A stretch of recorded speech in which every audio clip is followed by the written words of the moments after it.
એક આશ્રમની અંદર ઝાડ નીચે એક ગુરુ અને શિષ્ય બંને બેઠા હોય છે અને ત્યારે શિષ્ય ગુરુને પ્રશ્ન કરે છે કે ગુરુજી, મારે જીવનમાં કંઈક મોટું કરવું છે, એક મોટી પ્રસિદ્ધિ હાસિલ કરવી છે, પણ એના માટે મારી અંદર કયો એક ગુણધર્મ હોવો જોઈએ કે કઈ એક વસ્તુ છે જે મારે કેળવવી જોઈએ. અને ત્યારે ગુરુ એને જવાબ આપતા કહે છે કે દુનિયામાં જેટલા પણ મહાન સ્ત્રી કે પુરુષો થઈ ગયા કે જેમને જે તે વિવિધ ક્ષેત્રોમાં પોતાની પ્રસિદ્ધિ હાસિલ કરી છે, એમણે સૌથી પહેલા પોતાની જાતની ઓળખ મેળવી હતી. પોતાની જાતની ઓળખ મેળવ્યા પછી એમણે એક પ્રસિદ્ધિઓ હાસિલ કરી છે.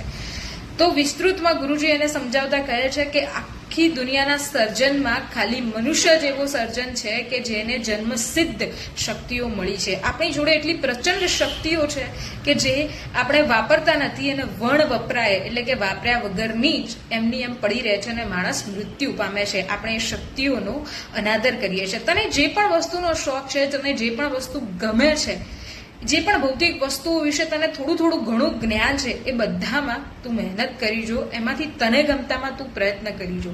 તારી જાતને એના થ્રુ ઓળખી જો અને પછી તું આગળ વધ.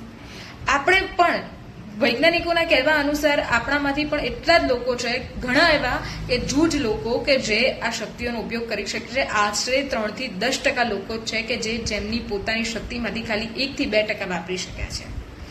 3 થી 10% લોકોએ પણ ખાલી 1 થી 2% શક્તિઓ જ વાપરી છે, બાકી બધું વણ વાપરે મૃત્યુ પામ્યા છે.